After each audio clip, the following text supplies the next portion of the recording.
विद्यार्थ्यांमध्ये वाचनाची गोडी लागावी आणि साहित्याचा प्रसार व्हावा या उद्देशाने अखंड वाचन यज्ञ उपक्रमांतर्गत अक्षर मंच, सामाजिक सांस्कृतिक प्रतिष्ठान आणि खर्डीकर क्लासेस यांच्या संयुक्त विद्यमाने अक्षर मंच वाचन कट्टा या उपक्रमाचं उद्घाटन नुकतेच खर्डीकर क्लासेस कल्याण येथे पार पडले।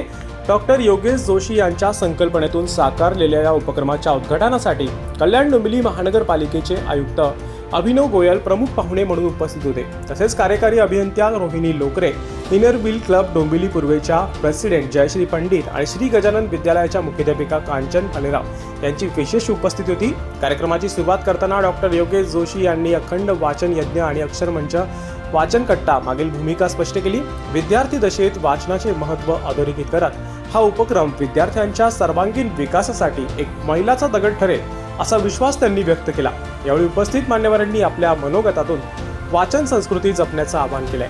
या सोहळ्यासाठी डॉक्टर सुनील खर्डीकर, संगीता खर्डीकर, संकेत खर्डीकर, करिश्मा खर्डीकर, हेमंत नेहते आणि आरती कुलकर्णी यांनी विशेष परिश्रम घेतले। या उपक्रमाच्या माध्यमातून भविष्यात विद्यार्थ्यांसाठी विविध वाचन उपक्रम राबवण्यात येणार असल्याचं डॉक्टर सुनील खर्डीकर म्हणाले।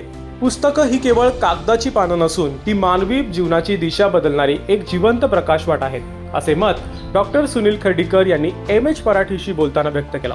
त्यांच्यामध्ये वाचन म्हणजे केवळ माहिती मिळवणे नव्हे तर स्वतःच्या विचारांना समृद्ध करण्याचा एक अखंड प्रवास आहे।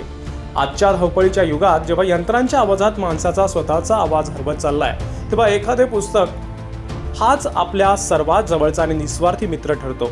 एखादे पुस्तक जेव्हा आपण वाचतो तेव्हा आपण केवळ लेखक किंवा पात्रांशी संवाद साधत नाही, तर आपण स्वतःच्या अंतर्मनाशी एक नवा आणि अर्थपूर्ण ऋणानुबंध जोडत असतो। आयुष्यातील गोंधळलेल्या क्षणी वाचनातून मिळणारी शांतता आणि शब्दांतून उमलणारी प्रगल्भता हेच माणसाला खऱ्या अर्थाने विचारप्रवण आणि समृद्ध बनवते, असेही डॉक्टर सुनील खर्डीकर यांनी आवर्जून नमूद केले।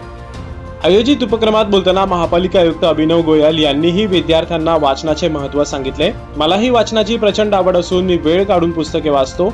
या वाचन कट्ट्यासाठी माझ्याकडे असलेली काही पुस्तके मी देईल असा विश्वास त्यांनी यावेळी आयोजकांशी बोलताना व्यक्त केला।